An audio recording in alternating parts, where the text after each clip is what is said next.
উত্তর পর্যন্ত, কুমিরা পর্যন্ত, এটা যে কোনো জায়গার মধ্যে বন্দর বানান যায়। এবং বন্দর হলে জায়গা ঠিক করে লিখে ইন্ডিয়ান ওইব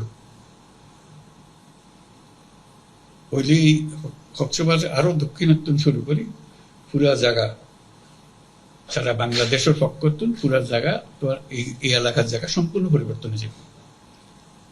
ইয়ান হলে বহু রকমের চিন্তা ভাবনা করে আরো তারা বুঝিস যাতে তাড়াতাড়ি হাসকার শুরু করে যায়। বহুত বছর ধরে ঘুরে সরকারের হাতত একবার ফেললে সহজে ভাই নয় এই ফেসর ফক্টরের ভিতর করেছে বেআগুনের এবার ফেস বুঝতে আছে কিন্তু বাইরে অন্য যায় তুমি বাইর করি এর এখন ডলে কেনে খাম্মান শুরু করে দন যায় ওইলে তৈলে বেআগুনের লাগে লাভ, দেশের লাগে লাভ,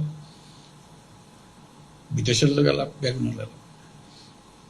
জিয়ান কইতাম আসিলাম যে ধরো আর বাংলাদেশের বিরাট সমুদ্র পাইলাম আর নেপালের মতো দেশে তার তখন সমুদ্র নাই, ইয়ান তার কোয়াল ভাঙা সমুদ্র নতাই দিয়ে তার দুনিয়ার যোগাযোগ আর না থাকে ট্রেন করি আর কত মাল্লা নিয়ে যাবে। সমুদ্র হইলে আসল জায়গা, দুনিয়ার ব্যবসা করেন বলে সমুদ্র লাগে। ভুটান লয় জায়গা নেই, সমুদ্র নাই। আর ভারতের যে সেভেন সিস্টার যে রাজ্যগুলি আছে ইটারেরও নেই, তারা বলতে আড়াতে আছে তোমরা আর সমুদ্র ব্যবহার করো, আর ব্যবসা করো, তোমারও জীবন পাল্টে যাক, আর জীবন পাল্টে যাক। এটারও রাজখানি তারা ছাড়াও হইতো নাই ছাড়া। সে কারণে কক্সবাজারের ভূমিকা বিরাট ভূমিকা। ইয়ান ক্যান করি গরম যাইব অনরার মনত কি আছে জানি না, আর কথা কই বেলায় নয় অনরার তো জানি বললে শীত সবাই চাচ্ছি যে লবণ কম খাওয়া।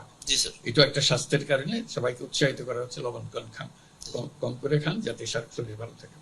কাজে আমাদের চেষ্টা হলো কমানো, কিন্তু আমাদের শক্তি আছে উৎপাদনের। তাহলে বাইরে যদি হয় এটা তো মস্ত বড় একটা খবর হবে। এটা একটু দেখেন, আমাদেরকে যোগাযোগ করেন, দরদাম দেখতে হবে কারা তাদেরকে দেয়। বলছিল যারা ল্যান্ডলক কান্ট্রি যেমন নেপাল, ভুটান, তাদের তো লবণের সোর্স নাই, তো অনেকটা খনিজ লবণ আছে, অনেকে খনিজ লবণ হতে পারে। আমার যেটা হলো যে যদি লবণ কেউ কেনে তাতে খোঁজ দিতে হবে আপনি কোথার থেকে কেনেন, কি দামে কেনেন, কোন কোয়ালিটির কেনেন। আমাদেরটা একটু ভালো দামে সস্তা, আমাদেরটা চেষ্টা করে দেখেন। এইভাবে তো ব্যবসা হয়, ব্যবসা তো আর নিজের থেকে হয়ে যায় না। সেটা খোঁজ খবর নিয়ে একজনের খবর আরেকজনের কিনতে। কাজে যে সমস্ত দেশের কথা বলছি সেই সমস্ত দেশে আপনারা আসা যাওয়া করেন সবসময়, তাদের লোক এখানে আসে। আপনারা বলছেন এরা পর্যটনের